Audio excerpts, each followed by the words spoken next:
Boa tarde, amigos. Começa agora Elton Pimenta Entrevista, um novo programa nas redes sociais para discutir os temas importantes do país, mas as questões regionais, o dia a dia de cada uma das cidades do país. O programa de hoje é um programa especial porque estamos aqui para conversar com um dos mais brilhantes advogados criminalistas do Brasil. E eu contava na TV e dizia sempre, ainda bem que ele mora em Campinas, então é mais fácil marcar uma agenda com ele. Mas agora, fora da televisão, mas nas redes sociais, a amabilidade dele continua idêntica. Marcamos a entrevista e aqui estou com o doutor Haroldo Cardella. Que alegria rever o doutor. Sem dúvida, né, Elton? Vou dar a mão para você porque eu fico emocionado de poder, nessa primeira edição aí do seu novo trabalho, do seu novo desafio, não é? Nessa nova caminhada, a possibilidade de conversar com você, com os seus ouvintes, telespectadores, enfim, tantos anos na televisão e que nós sentimos tanta falta. Então, é um prazer, é uma honra muito grande poder participar novamente com a sua inteligência, com a sua perspicácia, com os seus ouvintes, com os seus telespectadores, discutir um pouquinho das coisas que interessam para toda a sociedade, especialmente a questão do direito criminal, do direito penal, que tem sido assunto popular. Eu sempre digo e dizia no seu programa de televisão que antigamente o assunto popular era a seleção brasileira, o futebol. Hoje em dia é mais fácil as pessoas conhecerem os nomes dos ministros do Supremo Tribunal Federal do que os 11 jogadores que compõem a nossa seleção brasileira de futebol. Então é uma grande honra, Elton, poder participar desse primeiro programa com você, aqui no nosso escritório, e poder conversar um pouquinho sobre as coisas do direito criminal. E outros virão com certeza, porque é um assunto que não se esgota. A cada dia o Brasil troca a notícia de ontem pela de hoje e amanhã pela de ontem. Quer dizer, então é muito assunto para a gente discutir. Aproveitar que o senhor falou do conhecimento do nome dos ministros, o que o senhor acha que está acontecendo? As redes sociais acabaram direcionando para o Supremo Tribunal as maiores críticas de tudo que acontece de ruim no Brasil. O que o senhor pensa disso? Veja bem, me parece isso realmente vem de uma força das redes sociais. Colocando principalmente o Poder Judiciário, não é? Especialmente o Supremo Tribunal Federal, na ponta desse iceberg, diante dos conflitos que eventualmente existam e que o Supremo tem que se posicionar. O Supremo tem que se posicionar especialmente em situações delicadas, e situações delicadas que acabam por atingir interesses de toda a sociedade brasileira. E por isso, infelizmente, é o poder, e especialmente é o órgão do Poder Judiciário, que mais é atingido por essas críticas. Temos aí uma manifestação pública para os próximos dias, em que o Supremo Tribunal Federal é principalmente o órgão mais atingido dessa comoção das redes sociais. E me parece isso muito injusto. Temos ministros do Supremo Tribunal Federal que se posicionam de forma dura, mas sempre buscando atingir a obediência ao Estado de Direito, ao Estado Democrático de Direito. Então me parece que em algumas vezes a posição da mídia e das redes sociais são injustas em relação ao Supremo Tribunal Federal. E essa discussão, doutor Cardella, com relação à briga de poderes, o Poder Executivo discutindo muito com o Congresso Nacional, fazendo até algumas críticas duras também, e vice-versa, é bom que se diga, e também com relação à nossa Corte Maior. Isso aí acaba dando munição para que as redes sociais também se interessem e às vezes até exagerem em alguns pontos? Veja bem, Elton, essa questão ela está intimamente ligada com a judicialização da política, ou seja, tudo é levado ao Supremo Tribunal Federal. E, infelizmente, alguns ministros do Supremo Tribunal Federal acabam avançando questões que não são de natureza judicial para que pudesse, para que tragam a discussão para o âmbito do Poder Judiciário. Essa judicialização, sem dúvida nenhuma, é que gera essa falta de sintonia e esse descontentamento, especialmente das redes sociais e da mídia em geral, em relação ao Supremo Tribunal Federal. Vamos falar um pouco de Sérgio Moro, que, na verdade, é a grande atração do governo atual. Houve um mal-estar num determinado momento de algumas colocações do presidente e que a mídia, que é contra o presidente, explorou de uma maneira e quem é a favor dele explorou de outra. O senhor acha que, no fundo, o Sérgio Moro tem, na sua visão, no seu feeling, o Sérgio Moro tem alguma pretensão política ou o foco dele é o Supremo Tribunal Federal? Veja bem, Elton, chama a atenção e me parece bastante estranha a postura de um magistrado que depois de 20, 25 anos de atuação como juiz federal, ele possa jogar praticamente fora tudo aquilo que conseguiu galgar durante a sua vida como magistrado e assumir uma posição política perante o governo federal como ministro de Estado. Me parece que se a intenção do ministro Moro fosse apenas uma cadeira no Supremo Tribunal Federal, não haveria necessidade dessa postura mais drástica de sair efetivamente da carreira. Me parece que isso já é um sinalizador que a vocação do ministro e do ex-magistrado é política, ou seja, no sentido de se candidatar à presidência da República. Mas o senhor acha que se ele continuasse como juiz federal, ele teria a mesma oportunidade de ir para o Supremo do que estando no governo? Veja bem, a escolha é do nosso chefe maior do Poder Executivo, que é o presidente da República.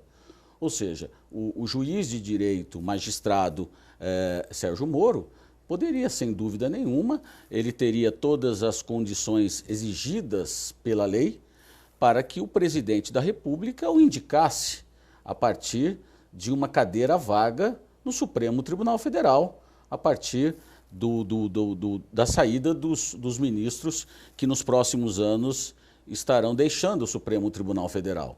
Então, me parece que a providência adotada pelo ministro Moro, no sentido de se exonerar do cargo de magistrado, é um sinalizador que ele pretende algo muito maior, que seria a sua candidatura, talvez, à presidência da República. Dos projetos que o ex-juiz e agora ministro Sérgio Moro tentou no Senado e na Câmara dos Deputados, algumas chamaram a atenção que houve vitórias e derrotas para ele. O projeto de lei anticrime, qual é a sua opinião sobre ele? Veja bem, no começo, o pacote anticrime, o projeto, que era de parte de autoria do próprio ministro Moro e parte também de uma comissão de estudiosos do direito penal e processual penal, comandados pelo ministro Alexandre de Moraes, me parece que o pacote e o projeto do ministro Moro eu digo que era um pacotão que tinha como finalidade o endurecimento das leis penais. E a experiência nos diz que apenas endurecer o sistema penal, não necessariamente nós teríamos uma redução da criminalidade. Já a visão do ministro Alexandre de Moraes, que também participou do projeto e que na maioria das situações trazidas no projeto foram aprovadas pelo nosso Congresso Nacional, quando se nasce, então, a lei anticrime. Nessa lei anticrime, Elton, eu chamo a atenção de dois pontos importantes. O primeiro deles é o chamado juízo e juiz de garantias, não é? Que, inclusive, em virtude de férias do presidente do Supremo Tribunal Federal, o vice, na oportunidade Fux, ministro Fux, acabou, por uma canetada, suspendendo a eficácia do juiz de garantias, que deveria entrar em vigor a partir agora de janeiro, ou com a decisão também do presidente, que teria dado 180 dias para que pudesse entrar em vigor o juiz de garantias. Me parece esse é o ponto mais importante do projeto anticrime aprovado agora no final do ano, antes do Natal. Esse projeto anticrime e relacionado à questão do juiz de garantias é algo muito importante. As pessoas precisam entender que em nenhum momento esse juiz de garantias vem trazer qualquer prejuízo e não há qualquer caráter de impunidade e de privilégio a quem quer que seja. Vejam que esse juiz de garantias, ele vem inclusive na mesma linha dos países mais desenvolvidos do mundo, que seria nada mais que o juiz que atuou na fase de investigação, na fase em que o juiz pode ir lá decretar uma prisão, determinar uma busca e apreensão, determinar uma interceptação telefônica, que esse juiz de direito, que assim o determinou, não teria qualquer participação no processo judicial, do processo criminal. Isso traz uma visão de total independência ao juiz que vai eventualmente julgar uma causa criminal. Esse sentimento é o sentimento de imparcialidade, que é tão importante para as questões do direito penal. Mas, doutor Cardella, muita gente discute a morosidade da justiça. Um juiz pegando agora o fato, ele não vai ter uma demora para poder se enturmar das questões. Eu sou leigo no assunto e acho que muita gente também gostaria de saber se isso não vai atrasar mais a questão da justiça. Infelizmente, alguns órgãos relacionados especialmente à classe dos magistrados acabou de alguma forma trazendo esse tipo de argumento, essa falácia, que é a questão da morosidade. Nós não estamos falando de morosidade, nós estamos falando apenas de distribuição de competência. Nós estamos dizendo que um juiz que atue na primeira fase da investigação não pode ser o mesmo juiz que vá julgar alguém. Porque, veja bem, Elton... Senão a decisão será a mesma. Mas, veja bem, é natural, o juiz é um ser humano, ele é falível e ele é imbuído também de sentimentos pessoais. Imagine só um juiz que determina uma busca e apreensão, uma interceptação telefônica, manda prender preventivamente um investigado. Veja bem, qual é a imparcialidade que esse juiz vai ter amanhã no momento de julgar o réu? Então, essa postura de se dividir, ela não vem trazer nenhum privilégio a quem quer que seja. Isso é uma prerrogativa e isso vem, sem dúvida nenhuma, em sintonia com o nosso Estado de Direito. Ou seja, a imparcialidade, a neutralidade do juiz. E me parece que a decisão do ministro Fux em deixar isso apenas paralisado até um julgamento futuro do Pleno do Supremo Tribunal Federal, trouxe e vai trazer muito prejuízo ainda ao nosso sistema. Isso sim será atrasar, no caso. Sem dúvida nenhuma. Porque, veja bem, não há sentido nenhum falarmos em morosidade. A morosidade, ela é feita pela falta de estrutura do Poder Judiciário. Isso é um outro problema. Nós não podemos jogar a morosidade, a culpa da morosidade, nas costas do investigado ou do réu, ou do advogado. Quem determina a marcha do processo é o juiz, e não a defesa, e não o réu. Então, é falácia total esse tipo de argumento de que nós não temos, primeiro, uma estrutura de juízes, porque a maioria dos juízes, das varas criminais, nós temos juízes auxiliares. Então, o juiz auxiliar ele pode se manifestar na fase investigatória e o juiz titular depois na sentença. É uma questão apenas, Elton, de organização. Na capital do estado, aqui em São Paulo, nós temos o chamado DIPO. O DIPO é um número tantos de juízes que eles apenas se manifestam na fase de investigação. Nós já temos isso. Esse juiz de garantias já existe em São Paulo, na capital. Então me parece que esse argumento que possa trazer uma morosidade, não tem qualquer sentido, não tem qualquer fundamento, muito pelo contrário. Eu acredito que esse juiz de garantias vai trazer sim ao processo criminal uma lisura maior, uma imparcialidade do juiz, vai sim dar obediência ao princípio do nosso sistema penal, que é chamado sistema acusatório, que quem deve acusar é o Ministério Público dentro do processo criminal brasileiro, em regra. E o juiz deve ficar inerte. As pessoas precisam entender que o juiz de direito, o magistrado, ele tem que ser inerte. O juiz não é feito a fazer justiça. O juiz é feito para julgar. E o juiz deve julgar de acordo com as leis. Por isso a questão do ex-magistrado Moro. Não é? As pessoas às vezes idolatram ele, as pessoas que não têm tanto conhecimento, porque acham que ele é um justiceiro, que ele então fez justiça. O juiz não é para isso.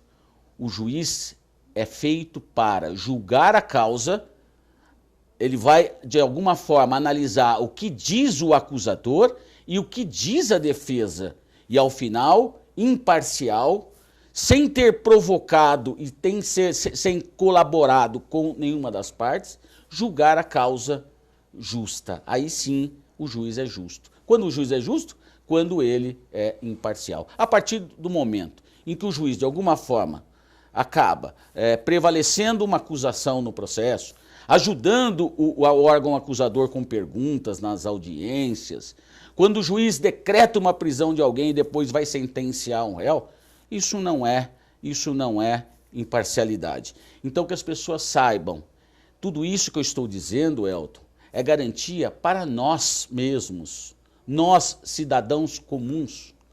Não há nenhum privilégio o juiz de garantias. O juiz de garantias é uma garantia para nós e não para os políticos que estão aí e estão sendo julgados pelos crimes que cometeram. Isso aqui não é uma entrevista, é uma aula. Aproveitamos o tempo aqui para informar, para divulgar as questões importantes do país. Isso hoje é só uma amostra com o Dr. Cardella, que vai ter uma cadeira fixa nesse programa, mas ao vivo, para responder a sua pergunta de qualquer parte do estado, do país ou do mundo. E nós vamos ter audiência no mundo inteiro. Então, é só uma amostra que vem por aí. Imagine depois, quando a gente começar o programa ao vivo, com a interação direto do senhor e da senhora que prestigiam o nosso trabalho. Doutor Cardella, muito obrigado. Espero que nas próximas vezes, com a participação direta e interativa, a gente possa também, além de ilustrar, informar a população brasileira. Sem dúvida, Elton. Muito obrigado. Muito obrigado mais uma vez pelo carinho, minha gratidão e minha honra de poder participar mais uma vez de um bate-papo gostoso com você e com os seus telespectadores. Obrigado, doutor Haroldo Cardella, que voltará em breve. A gente fica por aqui, mas se você assistiu o programa e gostou, avise os seus amigos. Vai estar armazenado, pode assistir de noite, de manhã, de madrugada, no seu melhor horário. Agora, se você não gostou, não conta para ninguém. Uma ótima tarde para todos e até amanhã.